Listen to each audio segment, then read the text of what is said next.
Breaking news, জেলের মধ্যে খুন হল 7 কয়েদি। পুলিশ জানায় ওই বন্দি জেলে ছিল 8 জন কয়েদি, যার মধ্যে রুদ্র নামের এক কয়েদি 3 দিন হলো সে জেলে আসছে। আশঙ্কা করা হচ্ছে রুদ্র নামের সে কয়েদি বাকি 7 জনকে মেরে জেল থেকে পালিয়েছে। মাত্র 3 দিনের মাথায় এমন নিখুঁত মার্ডার করা দেখে সবার মনে জন্ম হলো একটাই কথা, প্ল্যান করে কয়েদিগুলোকে খুন করে নাই তো। আরও জানতে চোখ রাখুন আমাদের পর্দায়। এতক্ষণ ছিলাম আমি লামিয়া ইসলাম আপনাদের সাথে। লামিয়া সংবাদ শেষ করে টেবিলে থাকা পানির গ্লাস হাতে নিতে নিতে বলল, আজকাল কি যুগ এলো, জেলের ভিতরেও আসামিকে খুন করে চলে যায় অন্য আসামি।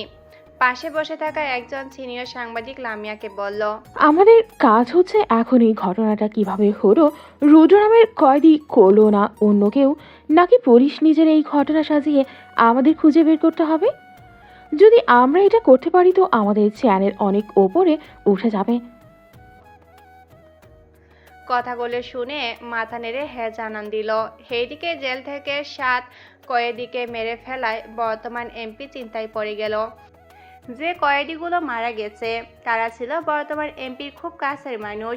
ওই যে কথাই আছে না, রাজনৈতিক কারণে কিছু খারাপ মানুষকেও পাশে রাখতে হয় যাতে স্বার্থ হাসিল করতে সুবিধা হয়। ঠিক এই কারণে বর্তমান এমপি সায়েম সাহেবের কয়েদিগুলোকে পাশে রেখেছিল। দরকার হলে কয়েদিগুলোকে সাময়িক সময়ের জন্য বের করে নিজের স্বার্থ অনায়াসে হাসিল করতে পারে সায়েম। কিন্তু এখন কি হবে? জেলের বাইরে যেমন এমপির জন্য কাজ করত কয়েদিগুলো, ভেতরেও তেমন কাজ করত। জেলের ভেতরে থাকা বড়লোকের ছেলেদের মাদকদ্রব্যর ব্যবস্থা করে দিত এই কয়েদিগুলো। এখন আর কেউ রইল না এমপির জন্য জীবন নিতে কিংবা দিতে পারা এমন লোক। এমপি বসে বসে ভাবছে এখন কি করে আবারও সব কিছু আগের মতো পরিচালনা করা যায়। এমপির ফোন বেজে উঠল। ওপাশ থেকে কেউ একজন বলল, কিরে, 7 জন লোককে একসাথে হারিয়ে খুব কষ্ট হচ্ছে নাকি? তোরা সবাইকে এক এক করে শেষ করে দেবো আমি। অপর পাশে কথা শুনে এমপি সায়েম বুঝতে পারল এটা সেই যে তার লোকগুলোকে মেরে ফেলেছে। সায়েম বলল, তুই আমার 60টা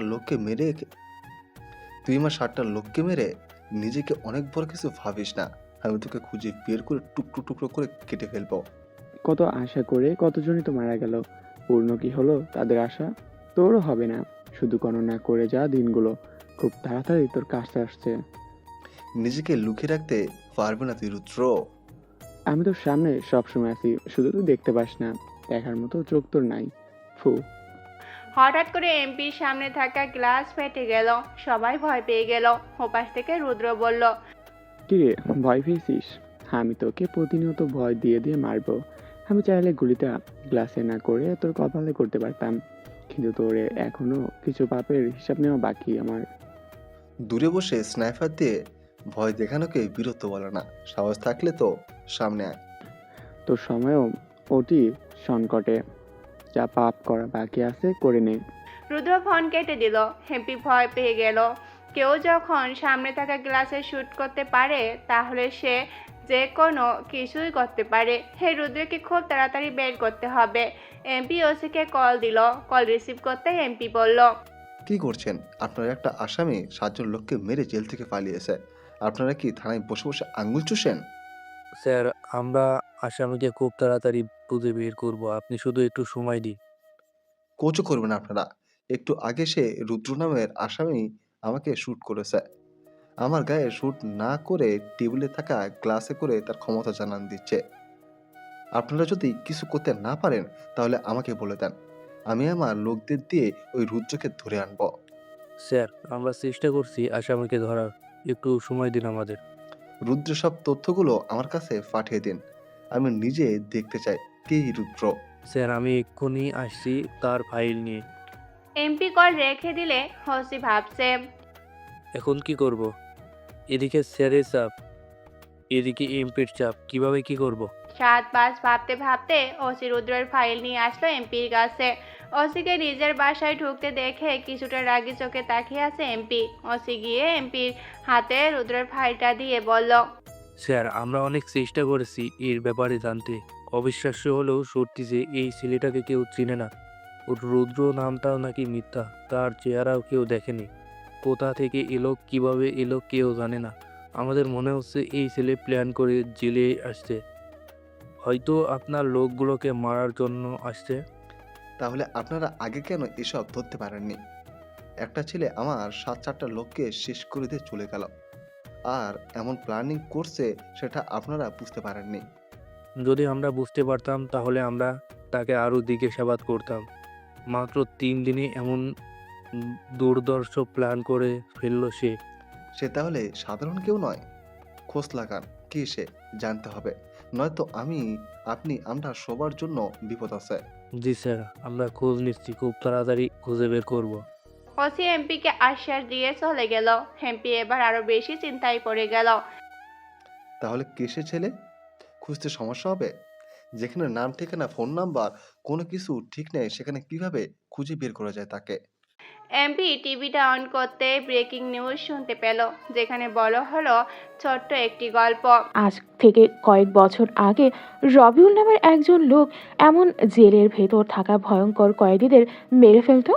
এমন কয়েদিগুলোকে মারতো যারা বেরিয়ে আসার সম্ভাবনা ছিল। সেও কয়েদি সেজে এসে তারপর তার কর্মকাণ্ড চালাতো। খবরটা দেখে এমপি কিছুটা চিন্তায় পড়ে গেল। তাহলে কি রুদ্র সেই রবিউল? একই খবর শুনে একটা রহস্যময় হাসি দিল রবি। হাসিটা যতই রহস্যময় হোক না কেন, ধ্বংস ততই ভয়ঙ্কর হয়। আপনারা কি ভাবছেন রবি আর রুদ্র আলাদা আলাদা কেউ? আরে না, রবি আর রুদ্র দুজনেই এক। মুখে সার্জারি করে নিজের চেহারা পাল্টে রবি রুদ্র হয়ে গেছে। সে জেলে গিয়ে আসামিদের মেরে আসছে। সার্জারির কারণে তার আসল চেহারা কেউ চিনতে পারছে না। তবে এমপি এখন রবিকে সন্দেহ করে ফেলেছে। প্রশাসনও রবির দিকে নজর রাখতে শুরু করেছে। তাহলে চলুন সিজন 1 থেকে একটু ঘুরে আসি।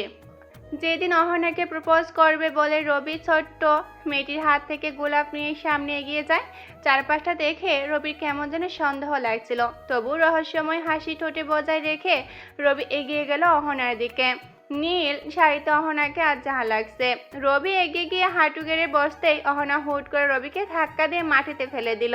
রবি বিষয়টা কি হলো বুঝতে পারার আগে অহনা মাটিতে লুটিয়ে পড়ল। বুকের এক পাশ থেকে অত্যাধুনিক পরিমাণ রক্ত পড়ছে অহনার। রবি চারপাশে তাকিয়ে দেখে কে করলো এই কাজ, কিন্তু তেমন কাউকে সে দেখতে পাচ্ছে না। চারপাশে সব স্টুডেন্ট এসে ভিড় জমিয়েছে। রবি প্রিয় মানুষটির এমন রক্ত দেখে নিজেকে আর সামনে রাখতে পারল না, সাথে সাথেই অজ্ঞান হয়ে গেল। রবি জ্ঞান ফিরে দেখে সে হসপিটালে। পাশে মাহমুদ আর রহি বসে আছে। রবির জ্ঞান ফিরতে জিজ্ঞাসা করে, অহনা কোথায়? রাহি মাহমুদ দুজনে চুপ করে আছে। কি উত্তর দিবে তারা? তারা কি বলবে? অহনা মৃত্যুর প্রহর গুনছে? এই কথা শুনলে তো রবির কিছু একটা হয়ে যাবে। রাহি আর মাহমুদকে চুপ করে আছে দেখে রবি নিজেই উঠে রুম থেকে বের হয়ে যেতে চাইলো। মাহমুদ রবিকে জাপটে ধরে বলে দিল সব ঠিক হয়ে যাবে, অহনা আছে পাশের রুমে। রবি একটাই কথা, আমি দেখব অহনাকে। কিন্তু রাহি মাহমুদ রবিকে যেতেই দেয় না। এমন উত্তেজিত দেখে নার্স এসে রবিকে একটা ইঞ্জেকশন দিলে রবি ধীরে ধীরে অহনা অহনা বলে চোখ বন্ধ করে ফেলে। রাহি আর মাহমুদ দুজন চিন্তায় পড়ে গেল। কি করবে এখন? রবিকে কিভাবে বোঝাবে? রবি এখনো বিছনায় পড়ে আছে। একটু পর 3টে গাড়ি এসে থামলো হসপিটালের গেটে। গাড়ি থেকে 4জন লোক বেরিয়ে এসে সামনের গাড়ির দরজা খুলে দিলে বেরিয়ে আসে রাশেদ। পরের গাড়ি থেকে বেরিয়ে আসে রবির আপু আর ছোট বোন হ্যাপি। রাশেদ হসপিটালের কর্তব্যরত একজনকে জিজ্ঞাসা করে রবি কোথায়। তিনি রবির রুম দেখিয়ে দিলে আপু, হ্যাপি আর রাশেদ তড়িৎ গতিতে রবির রুমে যায়। রাশেদের সাথে দুজন গার্ডকে ভেতরে যেতে দেখে রাহি আর মাহমুদের গলা প্রায় শুকিয়ে গেছে। দুজন মনে করছে কলেজে যারা রবিকে মারতে চেয়েছে তারা আবার এখানে আসেনি তো।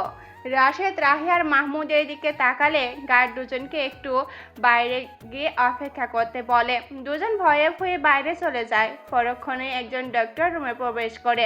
রাশেদকে সেখানে দেখে তিনি কিছু বুঝতে পারে না। রাশেদ ডক্টরকে জিজ্ঞাসা করে রবির কি হয়েছে। ভাই অতিরিক্ত শক খেয়েছে, জ্ঞান ফিরলে অহনা অহনা বলে উত্তেজিত হয়ে যাচ্ছে, তাই ইঞ্জেকশন দিয়ে ঘুম পাড়িয়ে রাখছি। জাগ্রত হতে কতক্ষণ সময় লাগবে? রাশেদের প্রশ্নের উত্তর দেওয়ার আগে সেখানে রাজ চলে আসে। রাশেদের প্রশ্ন নার্স উত্তর দেয়, আরো 1 ঘন্টা সময় লাগবে। রাশেদ রুম থেকে বেরিয়ে যায়, সাথে 2 জন গার্ডও। রবির পাশে আপু আর হ্যাপি গিয়ে বসে। রবির তেমন কিছু হয়নি, তাই তারা এখনো চুপ করে আছে। রবির সামান্যতম কিছু হলেও আপু চুপ থাকতে পারত না।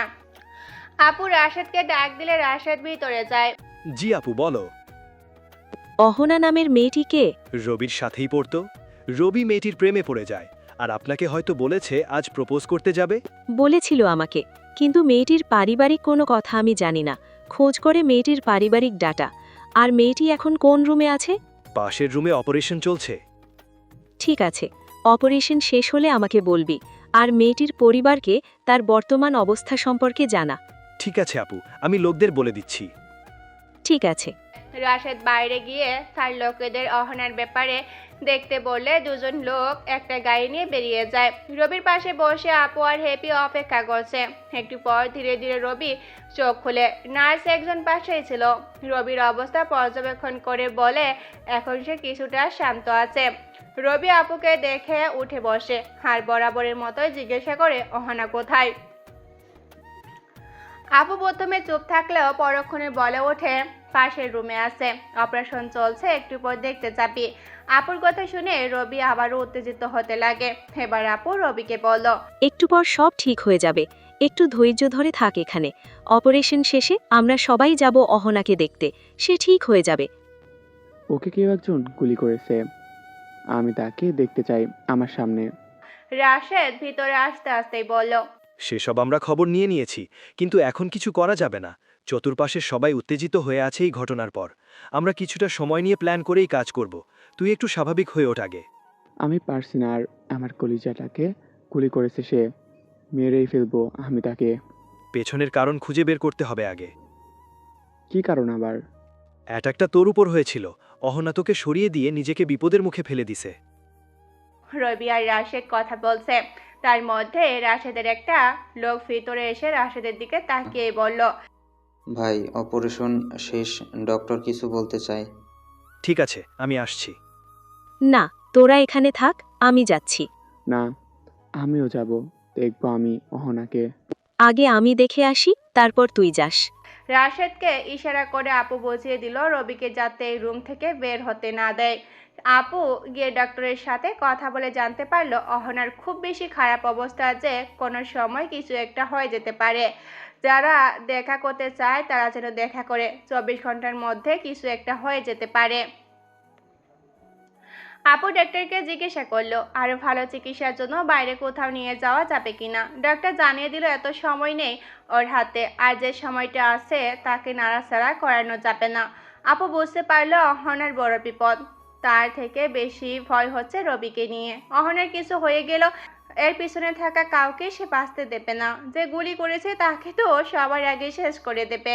আপু অহনার রুম থেকে বেরিয়ে এসে রবিকে জানায় অহনা এখন কিছুটা ভালো আছে, গিয়ে যাতে তাকে দেখে আসে। রবির সাথে করে আপুও যায়। আপু নিষেধ করে অহনাকে যেন টাচ না করে। রবি শুধু তাকিয়ে চোখে জল ফেলেছে। কেন সে নিজেকে এত বড় ঝুঁকিতে ফেললো। প্রায় 10 মিনিট পর অহনার মা আসছে। ওর বাবা দেশের বাইরে গেছে, তাই সে আসতেই পারেনি। অহনার এমন অবস্থা জানতে পেরে সেও দেশের উদ্দেশ্যে রওনা দিয়েছে। অহনার মা হাউমাউ করে কেঁদে ওঠে। আপু ওনাকে সান্ত্বনা দিচ্ছে। একটু পর ডক্টর এসে বলে, আপনারা এভাবে আওয়াজ করলে রোগীর সমস্যা হতে পারে, কেউ কথা বলবেন না, দরকার হলে বেরিয়ে যান। এতজনের আওয়াজ রোগী বিরক্ত হচ্ছে। ডক্টর সবাইকে বুঝিয়ে বের করে দেয়। সবাই বাইরে বসে অপেক্ষা করছে। হঠাৎ অহনার রুম থেকে নার্স চিৎকার করে ডক্টরকে ডাকতে থাকে। ডক্টরের সাথে সাথে আরো 2 জন নার্স অহনার রুমে প্রবেশ করে। রবি, আপু, অহনার মা সবাই অহনার রুমে ঢুকতে চাইলে নার্স সবাইকে নিষেধ করে। একটু পর সবাই মুখ কালো করে বেরিয়ে আসে। আপু জানতে চায় কি হয়েছে।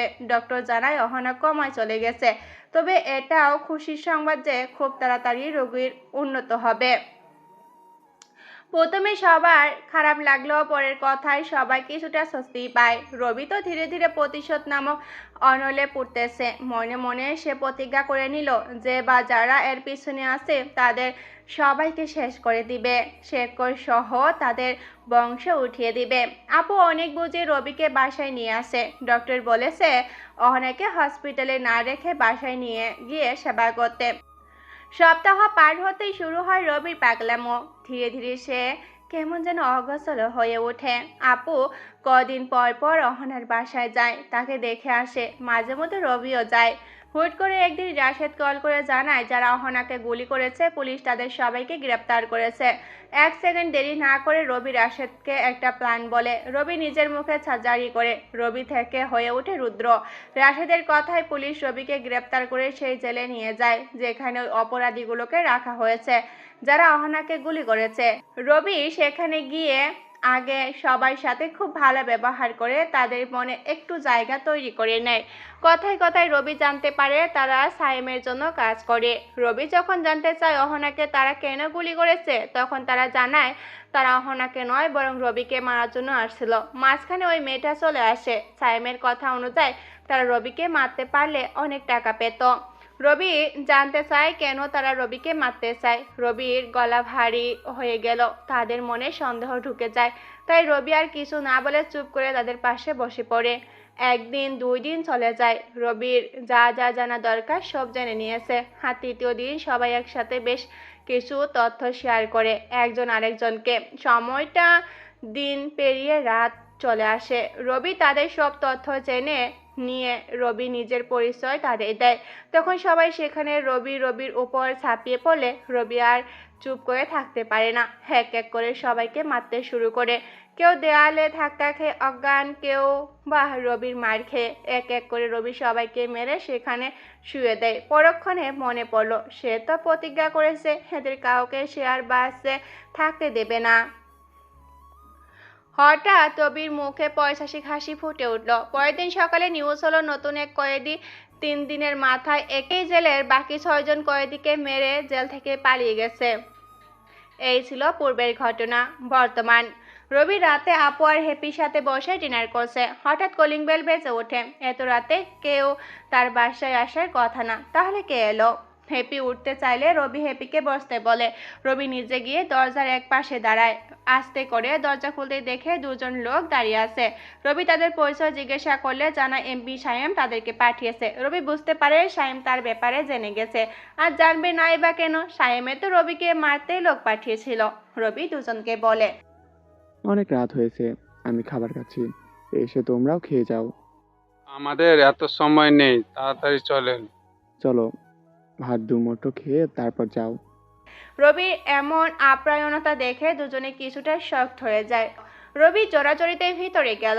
রবি ইশারায় আপু আর হ্যাপিকে অন্য রুমে গিয়ে খেতে বলে। তারা 2 জন আপুর রুমে যায়। এদিকে 2 লোক চেয়ারে বসতে বসতে তাদের নাম বলে। একজন শাহেদ, অপরজন তালেব। আচ্ছা, তোমরা আমার ব্যাপারে কিছু কি জানো? শুধু এটা জানি এমপির সাথে তোমার রিলেশন খারাপ। এটা কি জানো জেলে এমপি যে লোকগুলো মারা গিয়েছে তারা একসময় আমাকে মারতে এসেছিল? রবির এই কথায় 2 জন চোখ বড় বড় করে ফেলে। উঠে যেতে চাইলে রবি বলে, লাভ নেই, উঠতে পারবে না, এখান থেকে বের হতে পারবে না। খাবার শেষ করো, তারপর চলে যেতে পারবে। একটা কথা জেনে রেখো, কার জন্য কাজ করছো, কি কাজ করছো, কেমন সে এইসব তোমার জানা ততটা দরকার না হলেও নতুনভাবে কার সাথে যাচ্ছ, কাকে বলতে যাচ্ছ তার সম্বন্ধে জেনে রাখা উচিত। আমার সময় সবাই শান্ত নাও থাকতে পারে, আমি তোমাদের আপ্যায়ন করতেছি। আমার জায়গায় অন্য কেউ হলে হয়তো তোমাদের অবস্থা খারাপ হতে পারতো। যে কোনো বিষয়ে তোমাদের এমপির যার কাছে সাহায্য চাই, রাশেদ তাকে তো চিনে নিশ্চয়ই। হ্যাঁ, চিনি। যে কোনো বিষয় রাশেদ ভাই আমাদের সাথে থাকতো। এখন এমপির সাথে রিলেশন ভালো না, তাই রাশেদ ভাই আর এমপির সাথে চলে না। আমার জায়গায় তোমাদের এই রাশেদ ভাই হলে তোমাদের কি অবস্থা হতো? এতক্ষণে হয়তো মেরেই ফেলতো। খাবার শেষ করে এমপিকে গিয়ে বলবে দ্বিতীয়বার তার কোনো লোক কিংবা সে আমার সামনে আসলে তাদের লাশও কেউ খুঁজে পাবে না। রবি তাদের দরজা খুলে দিল। দুজন খুব দ্রুত চলে গেল। আপু আর হ্যাপি রুম থেকে বেরিয়ে রবিকে জিজ্ঞাসা করলো ওরা কারা। রবি তাদের ব্যাপারে আপুকে সব বলে দিল। আরও কিছু সময় সবাইকে কথা বলে ঘুমিয়ে গেল। সকালে ঘুম থেকে উঠে রবির ফোনটা হাতে নিয়ে দেখে রাশেদ 4টা কল করেছে। ফোন সাইলেন্ট ছিল, তাই বুঝতে পারেনি। রবি তাড়াতাড়ি রাশেদকে কল দেয়। ওপাশ থেকে রাশেদ কল ধরতেই বলে ওঠে, হ্যাঁ, হ্যাপি স্কুলে যাওয়ার সময় কেউ তাকে ফলো করছিল। কি? হ্যাপি কোথায় এখন? স্কুলেই আছে। যারা ফলো করছিল তারাও নাকি স্কুলের আশেপাশে ঘুরঘুরি করছে। হ্যাপির ঘাটগুলো কই? ওরা কি করতেছে? তোর কথা মতো গার্ডরা দূর থেকে হ্যাপির খেয়াল রাখছে। গার্ড এই খবর আমাকে জানানোর পর আমি তোকে কল দিছি। কয়জন লোক হ্যাপিকে ফলো করছে? ওরা 2জন আছে। ওদের হাঁটাচলা দেখে আমাদের লোক বুঝতে পারছে ওদের হাতে পিস্তল আছে। ঠিক আছে, আমাদের লোকদের নাম্বারগুলো আমাকে সেন্ড করো, আমি কথা বলছি। ঠিক আছে, আমি পাঠাচ্ছি। রাশেদ কল কাটতে রবি হ্যাপিকে একটা মেসেজ পাঠায়। ক্লাস মনোযোগ দিয়ে কর, আর চারপাশে খেয়াল রাখবি। ক্লাস থেকে বের হবি না, আমি আসছি। আর হ্যাঁ, ক্লাস শেষ হলে সোজা স্যারদের রুমে গিয়ে বলবি আমি তোকে সেখানে যেতে বলছি, আর আমি অফিসে আসছি। হ্যাপি এই মেসেজটা পড়ে বুঝতে পারে কোনো সমস্যা হয়েছে বা হবে। ক্লাস চলছে তো চলছে, হ্যাপি চারপাশে তাকিয়ে দেখছে সন্দেহজনক কিছু কিংবা কাউকে দেখা যায় কিনা। রবির বোন বলে কথা। রবির চিন্তা ভাবনা দেখে হ্যাপিও অনেক কিছু শিখে গেছে। হ্যাপি চারপাশে তাকাতে গিয়ে ওই লোক দুটোকে দেখে ফেলে, যাদের রাস্তায় দেখেছিল হ্যাপির পিছনে গাড়িতে। হ্যাপিও বুঝে যায় ওই লোকগুলো তাকে ফলো করছে। ক্লাস শেষ হতেই হ্যাপি স্যারদের রুমে যায় আর রবির বলা কথা মতো স্যারদের সাথে কথা বলে সেখানেই বসে থাকে। একটু পর বাইক নিয়ে রবি স্কুলে আসে। সোজা অফিসে গিয়ে হেড স্যারের রুমে চলে যায়। এর আগেও অনেকবার আসছিল এখানে রবি, তাই সব স্যারেরা রবিকে ভালো করে চেনে। হ্যাপির পড়াশুনো কেমন চলছে না চলছে জানতে মাঝে মধ্যে আসা হয়। পিয়নকে বলে সবার জন্য চায়ের ব্যবস্থা করলো। রবির পাশেই বসে আছে হ্যাপি। রবি স্যারদের সাথে কথা বলছে, তখনই রাশেদের কল দিয়ে জানালো যে লোকগুলো হ্যাপিকে ফলো করছে। তারা হয়তো কিছুটা সন্দেহ করেছে, তাই তারা চলে যাচ্ছে। রবি সাথে সাথে রাশেদকে জানায় যে তার লোকেরা এই অজ্ঞাত 2 লোককে ধরে ফেলে যেন। রবি কল রাখতেই পাশে বসে থাকা হেড স্যার বলল, সমস্যা? না, তেমন কিছু না, আমার একটু যেতে হবে। ও হ্যাঁ, সাথে আজকে হ্যাপিকেও ছুটি দিতে হবে, যদি আপনাদের কোনো সমস্যা না থাকে। রবির কথা শুনে হেড স্যার বলল, না না, সমস্যা নাই। প্রতিবারই তো বাবা তুমি তোমার বোনকে নিয়ে যাও, যখনই আসো। এটা আমার ব্যক্তিগতভাবে খুব ভালো লাগে। আমার মাঝে মধ্যে এইভাবে এসে খোঁজ খবর রাখা খুব ভালো একটা বিষয়। কয়জনে বা খোঁজ রাখে বলো? হ্যাঁ স্যার, এখন তো স্কুলে ভর্তি করিয়ে দিয়েছি, মানে সব দায়িত্ব শিক্ষকের। এটা মনে করে অনেকে। মাঝে মধ্যে পরিবার থেকে খোঁজ নেওয়াও যে আমাদের দায়িত্ব, তা কয়জনই বা বুঝে। ঠিক আছে স্যার, আসি আজ, ভালো থাকবেন। ছাদে থেকে বিদায় নিয়ে রবি বাইকে এসে বসে। হ্যাপি রবির পিছনে বসতে বসতেই বলল, লোক দুটোকে কি ধরে ফেলেছো? কোন লোক? ভাইয়া, আমি তোমার বোন হয়, ওকে? তুমি আমাকে ওয়ার্নিং দেওয়ার পরেই আমি বুঝতে পারছি কিছু তো একটা আছে। পরে চারপাশ দেখে আমিও বুঝতে পারলাম ওই লোক দুটো আমাকে ফলো করছে। বাহ, এত তাড়াতাড়ি বুঝে গেলি? দেখতে হবে না কার বোন আমি? হ্যাপির বাচ্চামিগুলো দেখে রবি হেসে উঠল। হ্যাঁ, হ্যাপিও হেসে ওঠে। 2 ভাই বোনের হাসাহাসিতে শেষ হলো বাসা আর স্কুলের মধ্যকার পথ। রবি হ্যাপিকে বাসায় নামিয়ে দিয়ে বেরিয়ে পড়লো রাশেদের দেওয়া ঠিকানায়। রাশেদ একটু আগে জানালো অজ্ঞাত লোক দুটিকে তার লোকেরা নিয়ে আসছে। রবি গিয়ে দেখতে পায় সেই লোক দুটি চেয়ারের সাথে বাঁধা আর মুখে ফেটে রক্ত পড়ছে। রাশেদ রবিকে সেখানে দেখে এগিয়ে আসলো। রবি রাশেদকে বলল, কি জানতে পারলি ওদের থেকে? কেউ নাকি তাদের ফোন করে বলেছে হ্যাপির নজরে রাখতে, বিনিময়ে টাকা পাবে। কিছু টাকা উগ্রিমও পেয়েছে। তাহলে চল দেখি সে 2 ভদ্রলোককে। রবি গিয়ে তাদের সামনে বসে জিজ্ঞাসা করে, আমার বোনকে ফলো করছিলি কেন? একটা নাম্বার থেকে কল আসে আর কিছু ছবি পাঠায়। আমাদের বলা হয় মেয়েটির পিছু নিতে আর সারাক্ষণ আপডেট জানাতে। আমাদের 2 লাখ টাকা দিবে বলেছে। এই কাজ করলে ইতিমধ্যে 50,000 টাকা দিয়েছে। এত টাকা দেখে আমার লোভ সামলাতে পারিনি, তাই আমরা এই কাজই করেছি। কে কল দিয়ে তোদের এসব করতে বলেছে? নাম বল। জানি না, আমরা তার নাম এসে নিষেধ করেছে, তার ব্যাপারে কিছু বলতে আমারও কিছু জিজ্ঞাসা করলে সে বলে আমাদের টাকা দরকার, টাকা দিচ্ছে, তার ব্যাপারে জানা আমাদের কাজ নয়। ওহো, এত ভয় যদি হতো ওর তাহলে আমার বোনের পেছনে নজর রাখতো, বলতো না দেখি ওর ফোন নাম্বার দেয়। পাশ থেকে রাশেদ বলে, নিয়েছি নাম্বার, ওটা টেম্পোরারি নাম্বার ছিল, এই নাম্বার দিয়ে খোঁজে পাওয়া পসিবল না। তাহলে এদের দিয়ে ওদের কাছে যাব। মানে? এই দুজনকে ছেড়ে দিবি টাকার জন্য। এরা ওদের হয়ে কাজ করতো, এখন এরা জীবনের বিনিময়ে আমার জন্য কাজ করবে, নয়তো দুজনে থানা ভরে দিবি। কথাটা বলে যখন লোকগুলোর দিকে তাকালো তখন তারা ভয়ে চোখ বড় বড় করে ফেলেছে। রবি এই ভয় দেখে পৈশাচিক আনন্দ পেল। রাশেদকে বলল লোকগুলোকে হসপিটালে পাঠাতে। রবি চলে যায়। রাশেদ দুজনের ফোন নাম্বার নিল আর বলল, আমি তোদের যা বলবো তাই করবি, ফোনে বলবো কখন কি করতে হবে, আর যে তোদের ফলো করতে বলেছে সে কখন কি বলে সব আমাদের জানাবি। ঠিক আছে ভাই। রাশেদ নিজের দুইটো লোককে বলল, গাড়ি নিয়ে এদের দুজনকে হাসপাতালে দিয়ে আসতে, আর হাসপাতালের খরচটাও যেন দিয়ে দেয়। রাশেদ গাড়ি নিয়ে নিজের বাসার দিকে রওনা দিল। এদিকে রাশেদের লোকগুলো হাসপাতালে এসে দুজনের চিকিৎসা করিয়ে টাকা দিয়ে তাদের কাজে চলে এলো। অনেকদিন হলো রবি নিজের কম্পিউটার রুমে ঢুকে না। আজকে ইচ্ছে করছে একটি কম্পিউটারের কিবোর্ডে হাত চালাবে। অনেক দিন কোনো সিক্রেট খবর রাখে না। এক কাপ চা হাতে নিয়ে নিজের কম্পিউটার রুমে ঢুকে দেখে চারপাশে বেশ ময়লা হয়ে গেছে। রবি ভাবলো একটু চারপাশটা পরিষ্কার করে নিলে ভালো হয়। যা ভাবা তাই কাজ। চারপাশে আগে ভালো করে পরিষ্কার করে নিয়ে বসে পড়লো কম্পিউটারের সামনে। সেদিন অহনার গায়ে গুলি লাগার পর থেকে রবি আজ প্রথমবার কম্পিউটারের সামনে বসতো। কিছু সময় বিভিন্ন সাইট ডিজিট করে চুপচাপ বের হয়ে এলো। বাইরে এসে দেখে আপু রবির রুম আগে থেকে বসে আছে। রবিকে কম্পিউটার রুম থেকে বের হতে দেখে আপু অবাক, কারণ এখানেও যে একটা সিক্রেট রুম আছে আপু সেটা জানতো না। রবি আপুর থেকে এ ব্যাপারটা সর্বদাই লুকিয়ে রাখার চেষ্টা করত। কথায় আছে না, চোরের 7 দিন তো মালিকের 1 দিন। তেমনি রবির এতদিনের ব্যাপারটা লুকিয়ে রাখতে পারলেও আজ পারেনি। রবি কাচুমাচু হয়ে আপুকে বলল, তুমি এখানে কখন এলে? আমি তো আমার রুমের দরজা বন্ধ। রবি ভেবেছিল সে রুমের দরজা বন্ধ করেছে, কিন্তু এখন মনে পড়লো সে দরজা বন্ধ করেনি। তাই তো আপু রুমে ঢুকতে পেরেছে।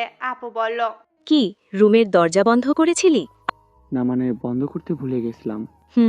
এই ভুলটা না করলে আজকের সত্যটা আমি জানতেই পারতাম না। না মানে তুমি নিষেধ করছিলে কম্পিউটারের সামনেও না যেতে, তাই আলাদা রুম করলাম যাতে তুমি জানতে না পারো। এভাবে আমি জানতে না পারি এমন আরও কি কি কাজ করেছিস? কিছু করিনি, শুধু কম্পিউটার ইউজ করছি, সেটা লুকিয়েছি। এমন কিছু করিস না যাতে পরবর্তীতে তোকে ভোগতে হয় এটা নিয়ে। হ্যাপি কি করেছে? টিভি দেখছে। এভাবে গেল আরো কয়েকদিন।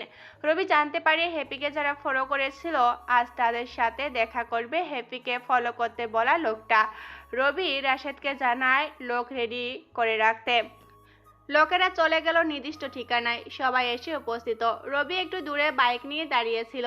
রবি ফোনের স্ক্রিনে দেখে কালো করে মুখে মাস্ক পরে একটা লোক গাড়ি থেকে নামলো। রবি লোকটাকে কোথায় যেন দেখেছে এমন মনে হচ্ছে। লোকটা গিয়ে তার 2 লোকের সাথে দাঁড়িয়ে কথা বলতেছে। পিছন থেকে রবির বাইক নিয়ে এন্ট্রি নিল। এখানে তৃতীয় কাউকে দেখে লোকটা নিজের কমর থেকে পিস্তল বের করে রবির দিকে তাক করে ধরল। রবি নিজের মাস্ক খুলে লোকটা পিস্তল নামিয়ে ফেলে। রবি লোকটির সামনে দাঁড়াতে কাঁপা কাঁপা হাতে লোকটি নিজের মাস্ক খুললে রবির মুখ দিয়ে একটা শব্দ বের হয়, রবার্ট। লোকটা আর কেউ না, কয়েক বছর আগে রবি যখন দেশের বিভিন্ন কাজে বিদেশে গিয়ে দেশের জন্য কাজ করত তখন দেখা হয় রবার্টের সাথে। রবার্ট একজন সিক্রেট এজেন্ট হওয়ায় রবি আর রবার্ট একসাথে একটা মিশনে যেত, যেখানে থেকে রবি আর রবার্টের পরিচয়। রবার্ট মালয়েশিয়ায় থাকে। রবি কোনো কারণে মালয়েশিয়ায় গেলে রবার্টের সাথে দেখা করে। একটা লোক রবার্টকে পেছন থেকে গুলি করতে গেলে রবি নিজের লোকটাকে গুলি করে রবার্টকে সেই মিশনে বাঁচায়। সেদিন থেকে রবার্ট আর রবি ভালো বন্ধু হয়ে যায়। মালয়েশিয়ায় কোনো কাজ থাকলে রবি রবার্টকে বলে করিয়ে নেয়। বাংলাদেশে রবার্টের কাজও রবি করে দেয়। তাদের বন্ধুত্বটা অনেক ভালো হয়। রবিকে দেখে রবার্ট এই জন্যই ভয় পেল, সবাই জানে রবি মারা গেছে। সেদিন অ্যাক্সিডেন্টে রবির গাড়ি খাদে পড়লো, গিয়ে ব্লাস্ট হয়ে গেল। পিছনে রবার্ট ছিল অন্য একটা গাড়িতে। দুজন দুবাইয়ে একটা মিশন শেষ করে আসছিল, তখন এই ঘটনা ঘটে। অনেক খোঁজ করে রবিকে পাওয়া যায়নি, সব কিছু পুড়ে ছাই হয়ে যায়। তাই সবাই ভাবে রবি হয়তো সেখানে মিশে গেছে। রবির সব কন্টেন্ট অফ ছিল। সিক্রেট কাজ করতে গেলে নিজের তথ্য ছাড়া আর কোনো তথ্য দেওয়া হয় না। পরে এই তথ্য নিয়ে যে কেউ চাইলে ঝামেলা করতে পারে। তাই সেদিনের পর থেকে রবিকে আর কখনো সিক্রেট এজেন্টের জন্য কাজ করতে দেখা যায়নি। সবাই ধরেই নিল রবি সে আগুনে পুড়ে ছাই। কিন্তু আজ এমন একটা সময় রবার্ট রবিকে নিজের সামনে দেখে বিশ্বাস করতে পারছিল না। রবার্ট রবিকে জড়িয়ে ধরে বলল, ভাই এতদিন কোথায় ছিলে তুমি? রবি চুপ করে আছে, কিছুই বলছে না। রবার্ট আবারও বলল, কি হলো ভাই, চুপ করে আছো কেন? এবার রবি বলল, চলো বাসায় যাই, সব কথা শেখানো হবে। হ্যাঁ ভাই বলো। রবার্ট তার দুই লোককে চলে যেতে বলল। রবিও ইশারা করে চারপাশে থাকা তার লোকদের চলে যেতে বলল। রবি বাইকে বসে নিজের মতো ড্রাইভ করছে, পেছনে রবার্ট নিজের গাড়ি নিয়ে আসছে। মিনিট দশেক পর রবি নিজের বাসার সামনে এসে থামলো। রবিকে থামতে দেখে পিছন থেকে রবার্টও থেমে গেল। কলিং বেল দিলে আপু এসে দরজা খুলে দেয়। রবার্টকে দেখে আপু বলে, কেউ আমার বন্ধু রবার্ট। পিছন থেকে রবার্ট বলল, হ্যালো। ভেতরে এসে কথা বলি। চলো। আপু ভেতরে গেলে রবি আর রবার্ট কথা বলতে শুরু করে। কেমন আছে, কি করছে, এইসব কথা বলার মাঝখানে রবার্ট হঠাৎ দাঁড়িয়ে যায়। হ্যাপি নিজের রুম থেকে বের হয়ে দরজার সামনে দাঁড়াতেই রবার্ট হ্যাপিকে দেখতে পেয়ে দাঁড়িয়ে যায়। রবি জানে রবার্ট এভাবে শট খেলো কেন। রবি রবার্টকে বসতে বলে রবার্ট বলে, এই মেয়ে এখানে কেন? আমার ছোট বোন, তুমি যাকে ফলো করছো, জানি না কার কথায় তুমি এসব করছো, জানতে চাই তোমার থেকে কেন এসব করছো, কার কথায়। রবির কথা শুনে রবার্ট সবাই বসে পড়ল। হ্যাপি চা নিয়ে এসে টেবিলে রাখলো। হ্যাপি একটু দূরে যেতেই রবার্ট বলল, এটা আমাকে বলেছে এই মেয়েটাকে ফলো করতে। হেড মানে আমাদের সিক্রেট এজেন্সির হেড? ওনার কথা আমি এই মেয়েটির মানে তোমার বোনের উপর নজর রাখতে বলি। ওই দুই লোকগুলো যাতে ঠিকমতো কাজ করে, তাই কিছু টাকাও দিয়েছি। আমার দেশে কোনো কাজ থাকলে সেটা তুমি আমাকে জানাতে পারতে। আমি তো সবই জানি, তুমি নেই তাই আমাকে এই কাজ করতে হলো। তোমার সাথে যখন আমার শেষ মিশন হয়, তার আগের রাতে আমি তোমাকে একটা কোড দিয়েছিলাম, মনে আছে? কোড? রাতে যখন আমার সাথে প্ল্যান করে রুমে যাচ্ছিলে, তখন তোমার হাতে একটা চিরকুট দিয়েছিলাম, যাতে একটা কোড লেখা ছিল উল্টো পৃষ্ঠায়। ও নো, আমি উপরের পাতাটাই তো শুধু দেখেছি, নিজের পাতা তো দেখিনি। সেটা তোমার ভুল ছিল, উল্টো পাতায় লেখা ছিল RK9023TXWC, যেটা তোমাকে আমার ব্যাপারে অনেক কিছু জানতে সাহায্য করতো। এটা তুমি গুগল করলেও আমার ব্যাপারে অনেক কিছু চলে আসতো। আমি না থাকলেও জানতে পারতে আমার বন্ধু রাশেদের ঠিকানা, আরও অনেক কিছু জানতে পারতে। একটা বড় ভুল করে ফেলেছি। বাদ দাও ওটা, এখন বলো হেড কেন আমার বোনকে ফলো করতে বলেছে? তুমি ভালো করে জেনে হেড কখনো কারণ বলে না, তবে কালকে হেড বাংলাদেশে আসছে। তোমার বোনকে কালকে বা আজকে ওনার সামনে নিয়ে যেতে বলেছে আমাকে। মানে হেড এদেশে 2 দিন থাকবে, তার মধ্যে ওনার সাথে তোমার বোনের দেখা করানোটা আমার কাজ। তার মানে এর পিছনে কি কারণ তুমি জানো না? কিছু জানি না, আমি তোমাকে সত্যি বলছি। ঠিক আছে, শেষ দিন তুমি দেখা করবে। হ্যাপি মানে আমার ছোট বোনের সাথে হেডের, এইটা মনে রাখবে। হ্যাপি আমার বোন। আমি শুধু পেছনের কারণটা জানার জন্য আমার বোনকে সামনে আনছি। যদি কেউ আমার বোনের গায়ে একটা ফুলের টোকাও দিতে আসে, তাহলে তার লাশ ওখানে পড়ে যাবে। আমি ব্যাপারটা দেখে রাখবো।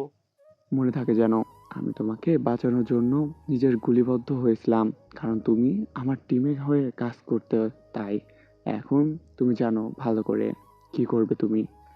রবির এমন অপ্রকাশিত কথায় রবার্ট বুঝতে পারে তার কথায় যখন হ্যাপি হেডের সাথে দেখা করতে যাবে, তখন কেউ হ্যাপিকে কিছু করতে চাইলে যেন রবার্ট নিজের জীবন দিয়ে হলেও হ্যাপিকে রক্ষা করে। রবার্ট চলে যায়। রবি রাশেদকে রবার্ট আর হেডের কথাগুলো জানায়। রবার্ট জানায় কাল হেড দেখা করবে এবং নির্দিষ্ট ঠিকানা দিয়ে দেয়। রবি জানায় যে ঠিকানা দিয়েছে তার আশেপাশে 200 মিটারের মধ্যে যেন রবির লোকেরা থাকে। সবাই যেন স্নাইপার হাতে নিয়ে দূর থেকে হ্যাপির উপর নজর রাখে, যেন কেউ হ্যাপির কাছে আসতেও না পারে। রবি হ্যাপিকে জানায় রবার্টের সাথে ওই জায়গায় যেতে। হ্যাপি রবির এক কথায় রাজি হয়ে যায়। হ্যাপি ভালো করে জানে রবি যখন যেতে বলেছে, তখন হ্যাপির সামনে যতই বিপদ আসুক রবি হ্যাপির সামনেই থাকবে। রবার্টের হ্যাপির কাপড়ে মাইক্রোচিপ লাগিয়ে দেয়, যেন কি বলছে না বলছে শুনতে পায়, আর হ্যাপির ঘড়িতেও ট্র্যাকার লাগিয়ে রাখে। যদিও এটা অনেক আগে থেকেই লাগানো আছে, হ্যাপি আর রবি দুজনেই জানে এটা। অবশেষে চলে এলো সেই সময়। রবার্ট হ্যাপিকে অজ্ঞান করে গাড়িতে তুলে নিয়ে যায় নির্দিষ্ট ঠিকানায়। একটু পর হেড আসে। কিছুটা দূরে দাঁড়িয়েছিল রবি, আর দূর থেকে নজর রাখছিল তাদের উপর। চারপাশের সব বিল্ডিং এ তো রাশের শহর রবির লোকেরাও স্নাইপার হাতে নিয়ে হেডের দিকে তাক করে আছে। হেড আসতেই রবার্ট হ্যাপিকে যে গাড়িতে অজ্ঞান করে রেখেছে সেই গাড়ির দরজা খুলে হ্যাপিকে দেখায়। রবার্ট হ্যাপিকে এভাবে নিয়ে আসছে দেখে হেড কিছুটা ভয় পেয়ে যায়। হেড তাড়াতাড়ি দরজা বন্ধ করতে বলে। রবার্টকে আবারও বলে। এই মেয়েটিকে আনতে কোনো সমস্যা হয়নি তো? রবার্টকে আরো বলে। এই মেয়েটিকে আনতে কোনো সমস্যা হয়নি তো? কোনো সমস্যা হয়নি, কিন্তু স্যার এই মেয়েটিকে কেন এখানে নিয়ে আসতে বলছেন? মেয়েটির কোনো সমস্যা হোক তা আমি চাই না। আমি আমাদের সবার ভালোর জন্য এই কাজটা করেছি, কিন্তু মনে হচ্ছে না এত কিছু করে কোনো লাভ হয়েছে। স্যার আপনার কথা এখন মাথা কিছুই বুঝতে পারছি না, একটু ক্লিয়ারলি বলুন প্লিজ। রবার্টের কথা শুনে একটা দীর্ঘশ্বাস নিল হেড। চোখে চশমা খুলে হাতে নিয়ে বলতে শুরু করলো। সেদিন তুমি আর আমার আরেকজন চৌকস এজেন্ট মিশনে গিয়েছিল, তোমার মনে আছে রবির কথা? হ্যাঁ স্যার মনে আছে। রবির সাথে ওই মেয়েটির কি রিলেশন? বলছি শোনো, সেদিন যে অ্যাক্সিডেন্টে গাড়িতে আগুন ধরে যায়, ওই গাড়িতে রবির বডি পাওয়া যায়নি। সবাই মনে করেছে হয়তো আগুনে পুড়ে ছাই হয়ে গেছে, কিন্তু আমি এই বিষয়টি মানতে পারতেছি না। এমন একজন চৌকস অফিসার আমি কোনোভাবেই হাতছাড়া করতে চাই না। আমি ওর মধ্যে এমন কিছু দেখেছি যার জন্য আমার পরবর্তী জায়গায়ও পেত। আমি আমি না থাকলে সে আমার চেয়ারে বসতো। আমার এখনো নিজেকে বিশ্বাস করাতে কষ্ট হচ্ছে যে ও নাই। আমি ওর ব্যাপারে জানতে চাই, অনেক খোঁজ লাগাই, অনেক দিন পর জানতে পারি ওর ঠিকানা এই শহর। চিন্তা করি ও যদি বেঁচে থাকে বা আমাদের থেকে দূরে সরে থাকে, তাহলে এমন কিছু করি যাতে ও নিজের থেকে বাইরে চলে আসে। এই মেয়েটি নাকি তার বোন, এটা জানতে পেরে তোমাকে বলেছি এই মেয়েটিকে ফলো করতে। রবি যদি থেকে থাকে তাহলে তোমাকে সে ধরে ফেলবে, তার বোনকে ফলো করছো তাই। আর সে তোমাকে ধরে ফেললে আমরা বুঝতে পারবো রবি এখনো বেঁচে আছে। কিন্তু এখন সব কিছু বৃথা হয়ে গেল মনে হচ্ছে। তবে একটা বিষয় আমাদের মাথায় রাখতে হবে। কি বিষয় স্যার? রবির একজন ভালো বন্ধু আছে। যদিও সে মাফিয়া, এখন আমাদের সূত্র অনুযায়ী সে এখন আমাদের আশেপাশের কোথাও আছে। তার থেকে হয়তো রবির ব্যাপারে ভালো কিছু জানতে পারি। হয়তো এমনও হতে পারে রাশেদ মানে রবির সেই বন্ধু জানে রবি বেঁচে আছে, হয়তো রাশেদের কাছেই আছে। স্যার একজন মাফিয়ার কাছে যাওয়াটা কতটা কি ঠিক হবে? তাকে সবাই মাফিয়া বলে জানলেও সে আসলে মাফিয়াদের মতো কিছু করে না। লোকে কেন জানি শুধু শুধু তাকে ভয় পায়। যদি আমরা রাশেদের কাছে যাই আর সে যদি আমাদের যাওয়া ভালো চোখে দেখতে না দেখে, তো আমাদের মেরেও ফেলতে পারে স্যার। এজন্যই বলছি সে মাফিয়ার মতো নয়। আর এই মেয়েটিকে জানো? কে স্যার? এটা হলো রবির ছোট বোন। এই মেয়ে আমাদের কাছে থাকলে রাশেদ কিংবা রবি কেউ আমাদের গায়ে ফুলের টোকাও দেবে না। যদিও বা এটা করা আমাদের জন্য অন্যায় হচ্ছে, কিন্তু ভালোর জন্য তো এটা করতেই হবে। আমরা রবির পেছনে কেন পড়েছি স্যার? যদি সে বেঁচে থাকে তাহলে আমাদের জন্য বিশাল পাওয়া হবে। আমরা চাচ্ছি তাকে ফিরে পেলে অনেক কিছু পাবো, আর না পেলে তো কিছু করার নেই। আমি নিজেকে মানতে পারছি না যে সে নাই এই কথা, তাই এই ব্যবস্থা নিলাম। ওর বোনকে টোপ হিসাবে ব্যবহার করতে হবে এখন। তাহলে আমরা কবে রাশেদের সাথে দেখা করব? এক্ষুনি, আমার কাছে এত সময় নেই এখানে থাকার। কাল আমার মেয়ের জন্মদিন। রবির এই ছোট্ট বোনের মতো আমারও একটা মেয়ে আছে। ওর জন্মদিনে আমি না থাকলে কিভাবে হয় বলো? আজকেই ফিরতে হবে আমাকে। রবি রাশেদ সবাই তাদের এই কথাগুলো দূর থেকে শুনে বুঝতে পারে রবিকে খোঁজ করা হচ্ছে তার বীরত্বের জন্য। একটা মানুষ কতটা আপন করে নিলে এভাবে কারো লাশ না পাওয়া পর্যন্ত বিশ্বাস করে না, সেটা আমার আপনাদের বোঝানো সম্ভব নয়। পাশ থেকে রাশেদ দুইটা গাড়ি আর লোকজন নিয়ে সেই স্থানে উপস্থিত হলো রবির কথায়। রবি তখনও আড়ালে ছিল। রাশেদ আর তার লোকজনকে দেখে রবার্ট আর হেড তো পুরোই বনে গেল। রবার্ট রাশেদকে চেনে না, আর হেড তো চিন্তায় পড়ে গেল রাশেদ এখানে কেন। রাশেদ গাড়ি থেকে নেমে হেডের দিকে যাচ্ছে দেখে হেড রবার্টকে বলল, এটাই রাশেদ? হেডের এই কথা শোনা মাত্রই রবার্ট নিজের পিস্তল বের করতে চাইলে হেড না করে, কারণ হেড এটাও জানে রাশেদ এখানে মারামারি করতে আসেনি, বরং কথা বলতে এসেছে। রাশেদ এগিয়ে গিয়ে রবার্ট আর হেডের সামনে দাঁড়িয়ে বলল। মিস্টার হায়দার। হেড নিজের আসল নাম শুনে চমকে গেল। সবাই জানে হেডের নাম জোসেফ, কিন্তু এভাবে নিজের আসল নাম রাশেদের মুখে শুনে অবাক। রাশেদও বলে বসলো, নিজের আসল নাম শুনে অবাক হলেন বুঝি? জোসেফ ওরফে হায়দার আমার দেশে আসলেন আর আমাকে জানালেন না? আমি কিন্তু এটা মাইন্ড করলাম। হেড কিছু না বলে চুপ করে আছে। পরক্ষণে রাশেদ বলল, রবির খোঁজে এসেছেন তাই না? হ্যাঁ, কিন্তু আগে থেকে জেনে যাচ্ছেন আপনি কারণ কি? এত বড় একজন মানুষ আমাদের দেশে আসলো, আমার সাথে দেখা করতে চায়, তো আমি কি জানবো না কেন আসছে, কেন দেখা করতে চায়? কিন্তু একটা ভুল আপনি করে ফেলেছেন। এই ছোট্ট বাচ্চা মেয়েটাকে কেন টুপি হিসেবে ব্যবহার করলেন? রাশেদ হেপির দিকে আঙ্গুল দেখিয়ে এই কথা বলতেই হেড কিছুটা ভয় পেয়ে গেল। দুজন আরো কিছুটা সময় কথা বলল। একটা পর্যায়ে এসে হেড রাশেদকে বলল। রবি কি আদৌ বেঁচে আছে? হেডের কথা শুনে দূর থেকে রবি জানিয়ে দিল রবি এন্ট্রি নিচ্ছে। রবির কথা শুনে রাশেদ মুচকি হাসছে। হেড এই হাসির কারণ বুঝতে পারছে না। পরক্ষণে হেড দেখতে পেল রবি বাইক নিয়ে আসছে। রবিকে দেখে হেডের চোখ বড় বড় হয়ে গেল। রাশেদ তখনও হেডের সামনে দাঁড়িয়ে হেসে যাচ্ছে। রবি বাইক রেখে হেডের সামনে আসতেই আচমকা রবিকে জড়িয়ে ধরল। রবি এটার জন্য মোটেও প্রস্তুত ছিল না। হেড রবিকে বলল, বাবা, তুমি এখনো বেঁচে আছো? আমি এমন কিছু আশা করেছিলাম। সেদিন তোমার বডি না পাওয়ার পরে আমি নিজেকে কোনোভাবে বোঝাতে পারছি না যে তুমি নেই, কিন্তু আজ আমি অনেক হ্যাপি কারণ তুমি বেঁচে আছো। আমি যেন হারানো রাজ্য আবার ফিরে পেলাম। আমার আমার এমন আনন্দ হচ্ছে আমার। হেডের কথার মাঝখানে রবি বলে উঠল, আমাকে নিয়ে এত চিন্তা কেন স্যার আপনার? যেখানে একজন বীর থাকে সেখানে আর কি লাগে? তুমি হলে সেই বীর, আর তোমাকে নিয়ে চিন্তা তো থাকবেই। বলুন স্যার, আমি কিভাবে আপনার কাজে আসতে পারি? আমাকে তো অনেক খুঁজলেন, আমার বোনকেও কিডন্যাপ করিয়েছেন। কি করতে পারি বলুন আপনার জন্য? তুমি চলো আবারও আমার সাথে, আবারও এজেন্সির জন্য কাজ করবে। স্যার, আমি চাইলে তখনই যেতে পারতাম, কিন্তু আমি আমার পরিবারের সাথে থাকার জন্য সেদিন আর নিজেকে আপনাদের সামনে আনি নাই। এখন আপনি আমাকে আবারও আপনাদের সাথে যেতে বলছেন জীবন নিয়ে খেলার জন্য।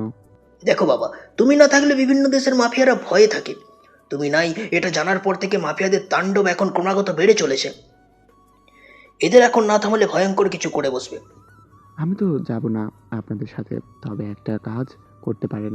আমার নাম এজেন্টদের লিস্টে রেখে আমাকে আমার মতো কাজ করতে দিতে পারেন। আমি আপনার কাজে সাড়া নাও দিতে পারি। বলতে পারেন আমি পূর্ণ স্বাধীন থেকে কাজ করব। আপনি আমাকে বলতে পারবেন না এটা করো ওটা করো, তাহলে আমি ফিরতে পারি। রবির কথা শুনে হেড কিছু সময় চুপ করে ভেবেই বলল, ঠিক আছে, তুমি যেমন চাইবে তেমন হবে। কয়েকদিনের মধ্যে অফিসে গিয়ে দেখা করবে। কিছু প্রাথমিক কাজ আছে, সেগুলো শেষ করতে হবে, তারপরে তুমি পূর্ণ স্বাধীন থাকবে। রবির সাথে কথা শেষ করে হেড যখনই চলে যেতে চাইবে তখনই রবি হেডকে দাঁড় করিয়ে বলে, স্যার, নিজের মেয়েকে নিয়ে যাবেন না। আমার মেয়ে? এখানে কেন আমার মেয়ে আসবে? রবি মুচকি হাসি দিল। রাশেদও অবাক। কি বলে লবি এসব? পরক্ষণে রবি রবার্টের দিকে তাকিয়ে বলল, রবার্ট যে মেয়েটিকে আমার বোন মনে করে তুলে এনেছে, সে আমার বোন নয় স্যার, আপনার মেয়ে, যার কালকে জন্মদিন। বাট কি বলছো তুমি এসব? আমার বোনকে কেউ এত সহজে কিডন্যাপ করবে তা কি করে হয় স্যার? আমি যখন জানতে পারি আমাকে খোঁজার জন্য আমার ছোট বোনকে টোপ হিসেবে ব্যবহার করা হচ্ছে, তখন আমি প্ল্যান করি আমি এমন কিছু করব যাতে যে আমার পিছনে পড়েছে সে যেন সারা জীবন মনে রাখে, জানতে পারি আপনি সে। আমিও দেরি না করে আপনার ছোট মেয়েকে কিডন্যাপ করি। আজকে আপনার মেয়ের সাথে যা হলো তা আমার বোন সাথে হতো, আর এটা আমি কখনো হতে দিতে পারি না। তুমি এটা ঠিক করো নাই। আমাকে খুঁজতে আমার ছোট বোনকে ফলো করা কি ঠিক ছিল স্যার? রবির কথা শুনে হেড রেগে মেগে নিজের মেয়েকে গাড়িতে তুলে নিয়ে গেল। রাশেদ চিন্তায় আছে দেখে রবি রাশেদকে জিজ্ঞাসা করলো, কি হয়েছে, এত চিন্তা কিসের? রাশেদ বলল, কেমনে কি? হেডের মেয়েকে আমার কিছু লোকেরা স্কুলে যাওয়ার পথে কিডন্যাপ করেছে। আর মেয়েটির মুখটা দেখতে হ্যাপির মতো লাগলেও ব্যাপারটা ভিন্ন। মেকআপ আর্টিস্ট দিয়ে মেয়েটির মুখটা হ্যাপির মতো করিয়েছি। রবির কথা শুনে রাশেদেরও বোকা বনে গেল। এত প্ল্যানের মাঝে যে আরও একটা প্ল্যান করে রাখবে রবি সেটা বুঝতেই পারেনি। অন্য একটি দেশ থেকে হেটের মেয়েকে কিডন্যাপ করে আনাও এত সহজ ছিল না। আপনাদের আরও একটা কথা না বললেই নয়, জেলে রবি কয়েদিগুলোকে মেরে আসার পর আবারও নিজের আসল চেহারা নিয়ে আসছিল সার্জারি করে। তাই হেড রবিকে দেখা মাত্রই চিনতে পেরেছে। আর জেলে থাকতে অন্যরকম চেহারা ছিল বলে পুলিশ রবির বর্তমান চেহারা দেখেও চিনতে পারছে না। হেড নিজের গাড়িতে করে চলে গেল। রাশেদ দাঁড়িয়ে তখনও অবাক দৃষ্টিতে রবির দিকে তাকিয়ে আছে। রবি রাশেদকে বলল, এভাবে না তাকিয়ে চল এখান থেকে। রাশেদের হাতে চারপাশে ইশারায় কিছু বললে রবি আর রাশেদের সব লোকেরা নিজেদের অস্ত্র নিয়ে সবাই রাশেদ আর রবির কাছে আসে। রাশেদ সবাইকে চলে যেতে বলল। সবাই চলে যায়, তবে রবিকে পিছন থেকে ফলো করা গার্ডগুলো থেমে যায়। রবি আর রাশেদ নিজেদের গাড়ি করে বাসায় চলে আসে। রাতে আবারও ল্যাপটপে বসে কাজ করছিল। রবি হঠাৎ ফোনটা বেজে উঠল। দেখে অহনার মা ফোন করেছে। রবি মোটেও অবাক হয়নি। অহনার অবস্থা জানানোর জন্য অহনার মা মাঝে মধ্যে রবি আপুকে কল করে। দরকার পড়লে রবিকে কল দিয়ে ডাকে। আর এখনও সেটাই হলো। অহনার নাকি কিছু পরিবর্তন হচ্ছে, শ্বাস নাকি একটু জোরে জোরে নিচ্ছে। তাড়াতাড়ি যেন রবি অহনার বাসায় যায়। রবির বুক ধুকপুক করছে, কি জানি কি হয়, এই ভয় কাজ করছে। রবি তাড়াতাড়ি বাইক নিয়ে অহনার বাসায় যায়। গিয়ে দেখে অহনার পাশে তার মা বসে কান্না করছে। কতদিন হলো অহনার শুয়ে আছে, কারোর সাথে কথা বলছে না। রবি গিয়ে অহনার অবস্থা দেখে অহনার মাকে বলে ডক্টরকে ফোন করেছে কিনা। অহনার মা জানায় ফোন করেছে আর ডক্টর আছে। কথাটা মুখ থেকে শেষ করতে না করতে ডক্টর চলে আসে। অহনাকে দেখে ডক্টর বলে, এক্ষুনি হসপিটালে নিয়ে যেতে হবে। অহনাকে নিয়ে রবি আর অহনার মা হসপিটালে যায়। রবি ফোন করে আপুকে অহনার অবস্থা জানায়। রাত হয়ে গেছে অনেক, তাই আপু সকালে আসবে বলে। আর এদিকে হ্যাপিরও এক্সাম, তাই হ্যাপিকে রেখে যাওয়া ঠিক হবে না। ডাক্তার অহনাকে একটা রুমে নিয়ে গিয়ে পরীক্ষা নিরীক্ষা করে।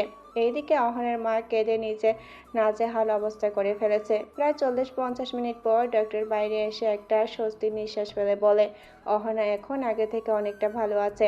আশা করা যাচ্ছে 4-5 দিনের মধ্যে জ্ঞান ফিরবে। ডক্টর আরও জানায় অহনাকে বাসায় সেবা করার কারণে এমন পরিবর্তন সম্ভব হয়েছে, নয়তো এমন মৃত্যুর মুখ থেকে 0.2% মানুষ ফিরে আসে। রবি ডক্টরকে জানায় এই 5-7 দিন যা লাগে অহনাকে হসপিটালে রাখতে, যাতে পরবর্তীতে কোনো সমস্যা না হয়। কিন্তু ডক্টর জানায় হসপিটালে রাখলে সমস্যা হবে, তাই মাঝখানে 4 দিন বাসায় নিয়ে সেবা করে পরে জ্ঞান না ফেরা পর্যন্ত হসপিটালে রাখতে। কি আর করার, ডক্টর যেটা ভালো মনে করে অহনার জন্য সেটাই করতে হচ্ছে। এদিকে হ্যাপির এক্সাম, রেডি হয়ে এক্সাম দিতে স্কুলে গেলেই ঘটে আরেক বিপত্তি। রবি আর রাশেদ দাঁড়িয়ে কথা বলছিল অহনার ব্যাপারে। কথা শেষ করে রবি ফোনটা পকেট থেকে হাতে নিয়ে দেখে হ্যাপি 4টা কল দিয়েছে। রবি কিছুটা বিচলিত হয়ে পড়ে। ছোট্ট বোনটা রবির কলিজা, আর সেই কলিজা এতগুলো কল দিয়েছে, অবশ্য কোনো সমস্যা হয়েছে। রবি তাড়াতাড়ি কল ব্যাক করতে গেলে হ্যাপি আবারও কল করে। রবি ফোনটা রিসিভ করতে ওপাশ থেকে হ্যাপি ভয়ে ভয়ে কান্না করতে করতেই বলে, ভাইয়া বাঁচাও আমাকে, ওরা আমাকে মেরে ফেলবে। কি হয়েছে তোর? আর কে মেরে ফেলবে? কি বলছিস এসব? ভাইয়া আমার স্কুলে তুমি তাড়াতাড়ি চলে এসো, ওরা 4জন লোক আমাকে মেরে ফেলবে। ভয় না, স্কুলের পিছনে আসিস তো, আমি এখন আসছি। রবি কলে কথা বলছিল, তা শুনে রাশেদ তাড়াতাড়ি রবির বাইক স্টার্ট করে। রবি তাড়াতাড়ি পিছনে বসে পড়ে। 1 সেকেন্ড দেরি না করে রাশেদ বাইক চালিয়ে হ্যাপির স্কুলের দিকে আসতে শুরু করে। হ্যাপি তখনও রবির সাথে লাইনে ছিল। রাশেদ এত স্পিডে বাইক চালালো যে মাত্র 2 মিনিটে হ্যাপির স্কুলে এসে হাজির। রবি রাশেদকে বলল হ্যাপি পিছনের দিকে আছে, যেন সেখানে যায়। রবিও নিজের মতো করে দৌড়ে পিছনে যেতে লাগলো। হ্যাপিকে কলে জিজ্ঞাসা করছে কই সে, কিন্তু এখন আর কোনো রেসপন্স পাচ্ছে না। কল কেটে যেতেই রবি আবারও হ্যাপিকে কল দিলে ফোন বন্ধ পায়। এবার রবির মাথায় যেন আকাশ ভেঙে পড়ে। রবি তাড়াতাড়ি নিজের ফোনে হ্যাপির লোকেশন চেক করে। লোকেশন দেখে যখনই রবি গেটের দিকে তাকায়, দেখে একটা গাড়ি খুব স্পিডে সেখান থেকে বের হয়ে যাচ্ছে। রবি বুঝতে পারে ওই গাড়িতে হ্যাপি আছে। রবি দেরি না করে স্কুলের সবাই সামনে দৌড়ে গাড়ির দিকে যেতে যেতে গাড়িটি বের হয়ে যায়।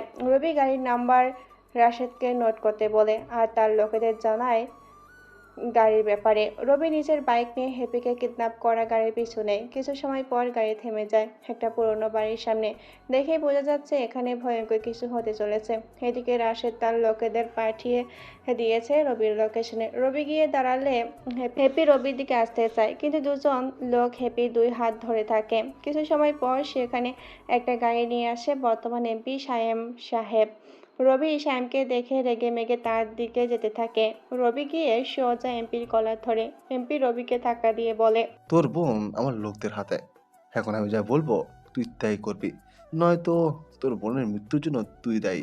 রবি আবার হ্যাপির দিকে তাকিয়ে থমকে যায়। হ্যাপির দিক থেকে চোখ নামিয়ে হ্যাপির দিকে তাকায়। হ্যাপির চোখ থেকে পানি পড়ছে। যেখানে হ্যাপিকে কখনো রবি মন খারাপ করতে দেয়নি, আর সেখানে হ্যাপির চোখে পানি। রবির কলিজা ফেটে যাচ্ছে। সায়েম রবির দিকে কয়েক পা হেঁটে রবিকে বলল, তুই সে না যে জেলের ভেতরে আমার লোকগুলোকে মেরে ফেলেছিস? কি মনে করেছিস আমি কিছু জানবো না? রাজনীতি করি আমি, রাজনীতির মারফ্যাস আমি ভালো করে বুঝি। তুই আমার লোকদের মেরে ফেলেছিস, আর আজ তোকে মরতে হবে। বলে রবিকে একটা খুশি দিতে চারপাশ অনেকগুলো গাড়ি আর অনেকগুলো লোক অস্ত্র সজ্জ নিয়ে চলে আসে। চারপাশটা ঘিরে ধরে। রবির নাক দিয়ে রক্ত পড়ছে। গাড়ি থেকে রাশেদকে নামতে দেখে সায়েম তো ভয় পেয়ে গেছে। সায়েম কিছু বলার আগে রাশেদ হ্যাপির দিকে আঙ্গুল দেখিয়ে বলে ওই মেয়েটাকে ছেড়ে দিতে। রাশেদের কথা শেষ হতে না হতে সায়েম ইশারা করলে তার লোকেরা হ্যাপিকে ছেড়ে দেয়। হ্যাপি দৌড়ে এসে কাঁদতে কাঁদতে রবিকে জড়িয়ে ধরে। রবি হ্যাপিকে শান্ত করার চেষ্টা করে, কিন্তু এত বেশি ভয় পেয়েছে হ্যাপি কিছু সময় পর পর জোরে জোরে কান্না করছে। রবি হ্যাপিকে নিয়ে রাশেদের গাড়িতে উঠে বসে। হ্যাপিকে জিজ্ঞাসা করে কি হয়েছে স্কুলে, আমাকে সব বল। হ্যাপি তখনও ফুপিয়ে ফুপিয়ে কেঁদেই যাচ্ছে। রাশেদের গাড়ি থেকে পানির বোতল নিয়ে হ্যাপিকে পানি দেয়, আর কপাল কেটে যাওয়া অংশে হাত দিয়ে বাতাস করে যাতে কষ্ট কম হয়। পানি খাওয়া শেষে হ্যাপি বলে, আমি স্কুলে গেলে দেখি 4জন লোক আমার ছবি হাতে নিয়ে আমাকে খুঁজছে। লোকগুলোকে আমি কখনো দেখি নাই। আমি ভয় পেয়ে দৌড়ে সেখান থেকে চলে যেতে চাইলে ওদের একজন আমাকে দেখে ফেলে। তারপর তারা পিস্তল বের করে আমার পিছু নেয়। আমি দৌড়ে স্কুলের পিছনে গাছের দিকে লুকিয়ে তোমাকে কল দিলে তুমি কল ধরো না। পরে কয়েকবার দিলে কল ধরো। তখন কথা বলার সময় ওরা আমাকে ধরে ফেলে। তোমরা পিছনের দিকে গেলে লোকগুলো আমার মুখ চেপে ধরে আমাকে তাদের গাড়িতে তোলে। ওদের গাড়িতে ধাক্কা খেয়ে কপাল ফেটে যায়। তারপর তুমি গাড়ির পিছু নিতে নিতে এখানে চলে আসো। হ্যাপি কথাগুলো বলে থেমে গেল। রবি হ্যাপিকে গাড়িতে বসতে বলে সে গাড়ি থেকে বের হলো। রাগে মাথা পুরো হিট হয়ে গেছে রবির। গাড়ি থেকে নেমে গাড়ির দরজা বন্ধ করে দিয়ে নিজের কোমর থেকে পিস্তল বের করতে করতে সায়েমের দিকে যেতে থাকে। পিস্তল বের করে সায়েমের মাথায় ধরতেই রবির পকেটে থাকা ফোন বেজে ওঠে। এক আকাশ বিরক্তি নিয়ে রবি ফোনটা বের করে দেখে। পিস্তল বের করে সায়েমের মাথায় ধরতে রবির পকেটের ফোনটা বেজে ওঠে। এক আকাশ বিরক্তি দিয়ে রবি ফোনটা বের করে দেখে হ্যাপির স্কুলের প্রধান শিক্ষক কল দিয়েছে। রবি কলটা ধরতে ওপাশ থেকে স্যার বলল, তোমার বোন নাকি স্কুলে আসছিল, কিন্তু এখন হল রুমে কোথাও তোমার বোনকে খুঁজে পাওয়া যাচ্ছে না। আজকে ওর এক্সাম আছে, কিন্তু এক্সাম হলে না পেয়ে তোমাকে কল দিলাম। আপনার স্কুলে ইতিমধ্যে অনেক কিছু ঘটে গেছে স্যার, যা আপনি বুঝতেও পারেননি। আমি হ্যাপিকে নিয়ে কিছু সময় পরে আসছি, তখন ওর এক্সাম নিয়ে রাখলাম। প্রধান শিক্ষক আর কিছু বলার আগে রবি কল কেটে দিল। সাইম এখনো শোকে হয়ে দাঁড়িয়ে আছে। তার সাথে কি হচ্ছে তা বুঝতে পারলেও কিছু বলতে কিংবা করতে পারছে না। রবি সাইমকে ঠিক নাক বরাবর একটা বসিয়ে দিতেই নাক থেকে রক্ত গড়িয়ে পড়তে শুরু করলো। সাইম নাকে হাত দিয়ে বসে পড়লো। রাশেদ রবির দিকে আসলে রবি কিছু বলার আগেই সাইম রবির পা ধরে বলল, ভাই মাফ করে দেন, ভুল হয়ে গেছে।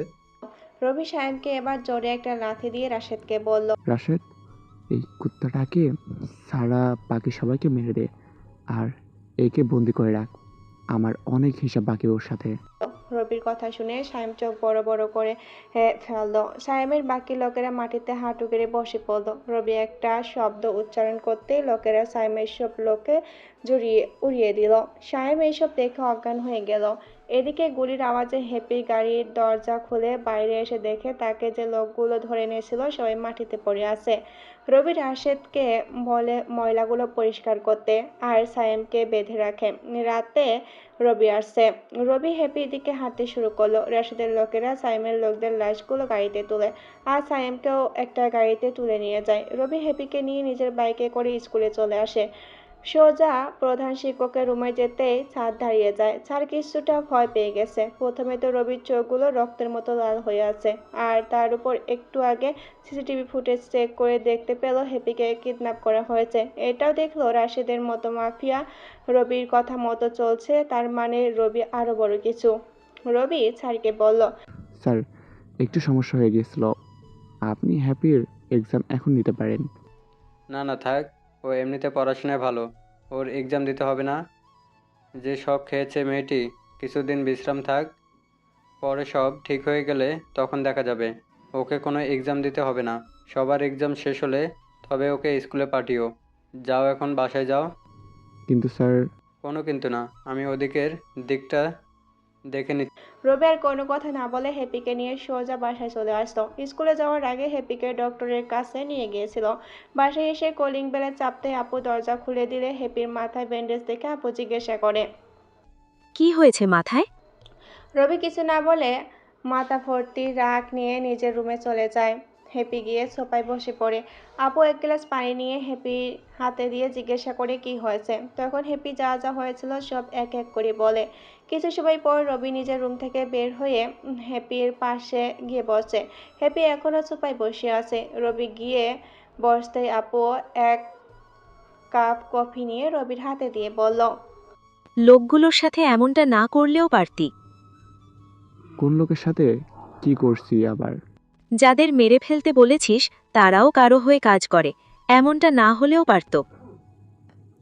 আজ এমনটা না হলে কাল আবারও আমার পরিবারের কারো না কারোর সাথে এমন কিছু হওয়ার আশঙ্কা ছিল, তাই আগাছা গোড়া থেকে উপড়ে ফেলছি।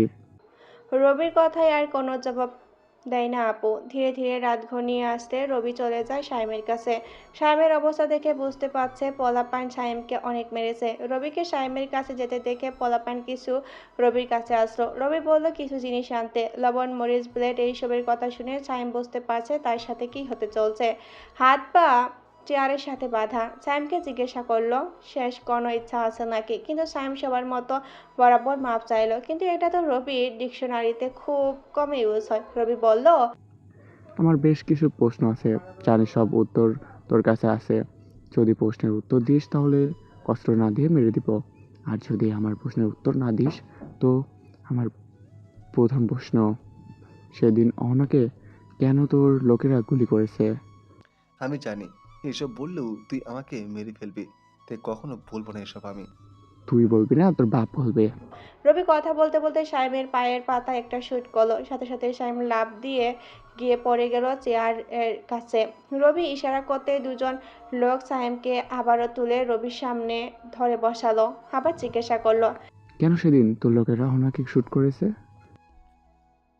বলবো না, তোর যা করার কর। এমনিতেই যখন মারা যাব, তোকে এত তথ্য দিয়ে কেন মরতে যাব? মেরে ফেল আমাকে। সাইমের খাটতারামি দেখে আবার রবি তার এক লোককে বলল গরম পানি আনতে। এদিকে রবি ব্লেড নিয়ে সাইমের পায়ের পাতার নিচের অংশ কাটতে শুরু করলো। সাইম চিৎকার করছে, কিন্তু মুখে কাপড় গুঁজে দেওয়ায় চিৎকার তার মুখের ভেতর থেকে বাহির হচ্ছে না। এবার গুঁড়ো মরিচ সাইমের পায়ের কাটা অংশে লাগিয়ে দেওয়ার কয়েক সেকেন্ড পর সে অজ্ঞান হয়ে যায়। এতটুকু টর্চার নিতে পারছে না আভাই নাকি মুখ খুলবে না বলে রবি একটা সজোরে লাথি দিয়ে উল্টো পড়ে যায় সাইম। লোকটা আবারও সোজা করিয়ে বসে জ্ঞান ফেরায় সাইমের। এবার রবি নিজ থেকে কিছু বলার আগে সাইম বলতে শুরু করে, ভাই, আমি সব বলছি, তাও আমাকে আর কষ্ট দিস না। রবি এবার পয়সাশিক হাসি দিয়ে বলল, আগে বললে এত কষ্ট পেতে হতো না। বল এখন, কেন অহনাকে গুলি করেছিস? ও আমাদের জন্য কাজ করে। আমাদের একটা 7 জনের দল আছে, তার মধ্যে অহনা একজন। আমরা একজন আরেকজনের সাথে কাজ করি। সেদিন আমাদের কোনো প্ল্যান ছিল না অহনাকে মারার। আমাদের লোক তো অন্য কাউকে মারতে গিয়েছিল, কিন্তু অহনা কেন জানি তাকে বাঁচাতে গিয়ে নিজে গুলির সামনে গেল। কি, অহনাকে আমাকে মারার প্ল্যান করেছিল তোদের সাথে? জানি না সেটা কেন করলো। সেদিনও তোকে মেরে দিতে সুযোগও করে দিল, কিন্তু পরে কি হলো যে ও নিজে গুলির মুখে চলে আসলো। আর তুই আজ তুই না থাকলে আমার কষ্ট হতো না। রবি নিজের কানকে বিশ্বাস করতে পারছে না অহনা তাকে মারতে লোকের সাথে প্ল্যান করেছে। রবি সাইমের কথাগুলো আর সহ্য করতে না পেরে সাইমকে সেখানে শেষ করে দিল। দুদিন চলে গেল রবি বসা থেকে দুদিন চলে গেল রবি বাসা থেকে বের হয় না। আপু বিষয়টি বুঝতে পেরেছে কিছু একটা হয়েছে, কিন্তু কি হয়েছে সেটাই বুঝতে পারছে না। রাত প্রায় 9টা। রবি বসে বসে ভাবছে অহনার কথা। আপু 2 কাপ কফি হাতে নিয়ে রুমে এলো। রবি আপুকে দেখো আনমনা হয়ে বসে আছে। আপু বলল, এত কি ভাবছিস? তেমন কিছু না, দেখি কফি দাও।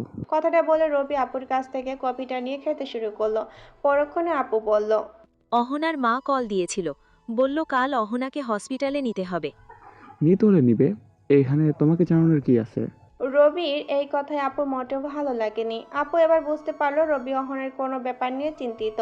আপু আবার বলল, তুই যাবি না অহনাকে হসপিটালে নেওয়ার সময়? দেখি সময় পেলে যাব।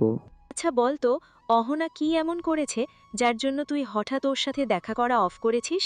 ও একটা কালনাগিনী। ওই দিন ও সায়েম সহ আরও অনেকের সাথে হাত মিলিয়ে আমাকে মারার প্ল্যান করেছিল। যেদিন আমি তাকে প্রপোজ করতে যাই সেদিন আমাদের চারপাশে ছিল ওর লোক। সময় বুঝে আমাকে তারা গুলি করেছিল, কিন্তু পরে অহনা কি হলো জানি না, সে নিজে আমাকে বাঁচাতে গেল। এর মানে তো একটাই, প্রথমেও বুঝতে পারেনি যে তোকে ভালোবাসে, পরে যখন বুঝতে পারে অনেক দেরি হয়ে গেছে, তাই নিজেকে উৎসর্গ করে তোকে বাঁচাতে এসেছিল, তোকে বাঁচাতে। শোনো, ও আমার সাথে বিশ্বাসঘাতকতা করেছে, আর তুমি ভালো করে জানো আমি বিশ্বাসঘাতকের সাথে কি করি। ও সুস্থ হলে তো আমি ওকে মেরে দিব। পাগলামি করিস না তো। এভাবে আপুর সাথে রবির বেশ কিছু কথা হলো। আপুর মূল কথা অহনা বুঝতে না পেরে এমনটা করেছে। এভাবে আপুর সাথে রবির বেশ কিছু কথা হলো। আপুর মূল কথা অহনা বুঝতে না পেরে এমনটা করেছে। নিজের ভুল বুঝতে পেরে তো রবিকে বাঁচাতে চেষ্টা করে নিজে মৃত্যুর মুখে ঢলে পড়েছে। আপুর এইসব কথা রবি খুব একটা পাত্তা দেয় না।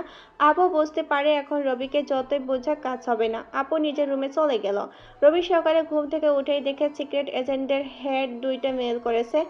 একটাতে বলা হলো বাংলাদেশে একটা মাফিয়া টিম তৈরি হয়েছে যা দেশের মধ্যে গুম খুন করে যাচ্ছে। এদের সবাইকে যেন রবি শেষ করে দেয়। আর দ্বিতীয় মেল তাদের ছবির ঠিকানায় সব ছিল। রবি দেখে সেখানে সাইমের ছবিও আছে। হঠাৎ মনে হলো এটা মনে হয় সাইমের টিম যে দলের কথা সে বলেছে। রবি দ্রুত কম্পিউটার নিয়ে বসে পড়ল তাদের ব্যাপারে জানার জন্য। কিছু সময় খোঁজ করে জানতে পারে এটা সাইমের বলা সেই দল, কিন্তু এখানে অহনার ছবি নাই কেন? রবি বুঝতে পারে হেড এখানেও কিছু একটা করেছে। সাইমের কথা মতো অহনার ছবি থাকা উচিত। কিছু সময় কম্পিউটারের কাজ শেষ করে রবি নাস্তা করে বের হলো। আপু তাড়াতাড়ি নাস্তা দেয় আর আপু রেডি হয়ে রবিকে বলে রেডি হতে। রবি জিজ্ঞাসা করে কোথায় যাবে। আপু জানে অহনাকে হসপিটালে নেওয়া হয়েছে তাই সেখানে যাচ্ছে। রবি বলে সে যাবে না, কিন্তু আপু বলে তার সাথে যেতেই হবে। কি আর করার, ইচ্ছা না থাকা সত্ত্বেও যেতে হলো। রবি না চাইতেও কেমন যেন অদ্ভুত টানে রবি অহনার সামনে চলে যায়। সে আগের মতো শুয়ে আছে মেয়েটি। ফর্সা চেহারায় কালো দাগ পড়ে গেছে।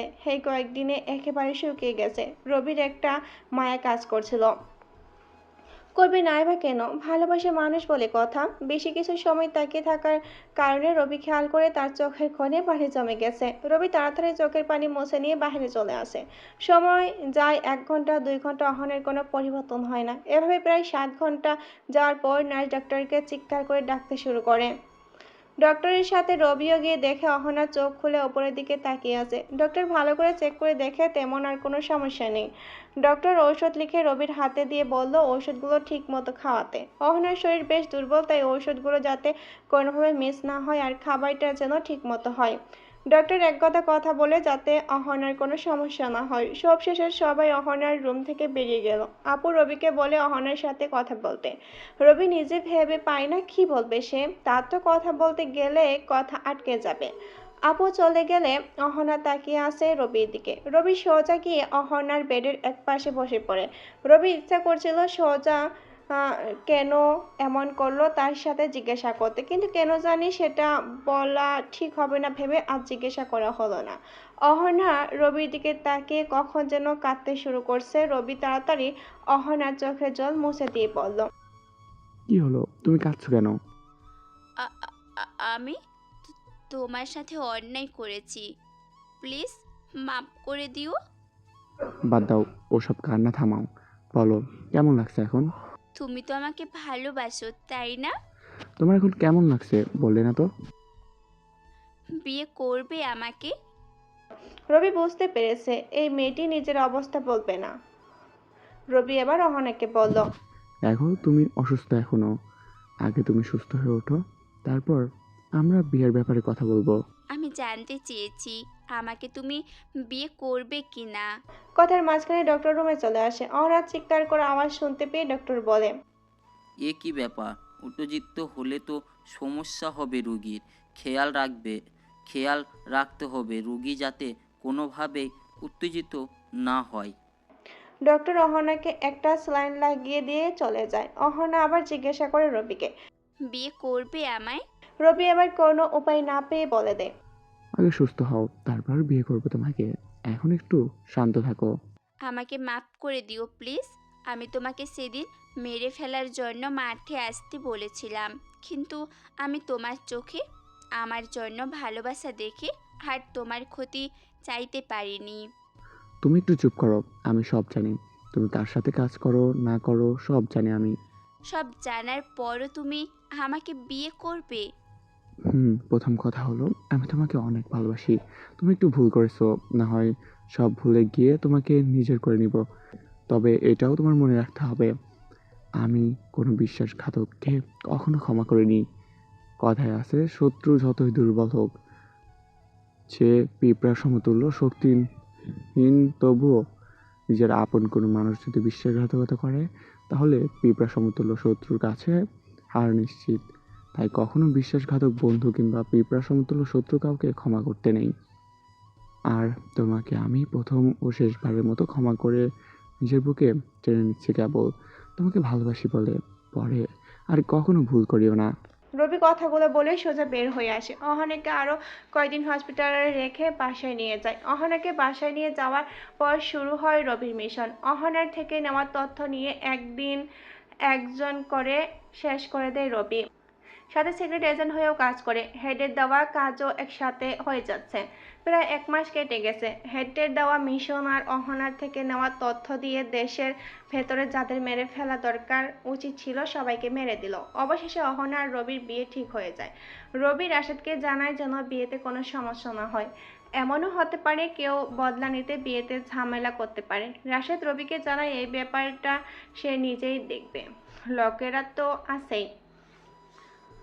বিয়েতে সবাই বেশ খুশি। রবি তার সিক্রেট এজেন্ট হেডকে দাওয়াত দিয়েছিল, কিন্তু তিনি জানায় তার মেয়ের বিয়ে, তাই সে আসতে পারবে না। খেয়াল করেন এদিকে অহনা বিয়ের শাড়িতে বসে আছে।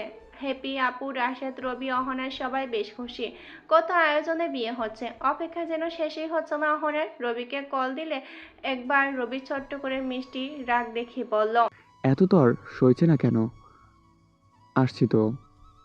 তোমার জামাই অন্য কোনো মেয়েকে নিয়ে চলে যাবে না, তোমার কাছেই আসতেছি, একটু অপেক্ষা করো। মিষ্টি রাগ দেখিয়ে রবি খল কেটে দিল। অহনা দেখে গেটের বাহিরে বরের গাড়ি চলে আসছে। অবশেষে অহনের অপেক্ষা শেষ হলো। ঠোঁটে এতক্ষণ যে মলিনতা ঘিরে ধরেছিল তা নিমিষেই মিষ্টি হাসিতে রূপ নিল। রবি গিয়ে একটা বড়সড় ধাক্কা খেলো। এখানে হেড কেন? রবি বুঝতে পারে না। অহনার বাসায় সিক্রেট এজেন্ট হেড হায়দার কি করেছে? আবার কোনো মিশনে নাই তো? রবি রাশেদকে বলে হেডের সাথে কথা বলতে। রাশেদ গিয়ে হেডের সাথে কথা বলতে গেলে হেড রাশেদকে দেখে হাসে আর বলে যায়, আমি আসছি ওর কাছে। একটু পর রবির কাছে এসে হেড বলে, সে কি রবি, অবাক হচ্ছ আমাকে দেখে? একটু তো অবাক হচ্ছি স্যার, আপনি এইখানে কেন? আমার বাসায় আমি থাকবো না তো কে থাকবে? আপনার বাসা মানে? এটা আমার বাসা, আর অহনা হলো আমার মেয়ে। কি? আপনার মেয়ে? তাহলে সেদিন যাকে কিডন্যাপ করেছিলাম সে কে ছিল? ওটাও আমার মেয়ে। আপনার কয়টা মেয়ে? আমি ঠিক বুঝতে পারছি না। শোনো, অহনার মা আমার প্রথম স্ত্রী, আর অহনা আমার বড় মেয়ে। আর তোমরা যাকে কিডন্যাপ করেছো সে আমার দ্বিতীয় স্ত্রীর মেয়ে। কি? অহনার মা এখনো আছে? তারপর আপনি? অহনার মায়ের সম্মতিতে আমি দ্বিতীয় বিয়ে করেছি।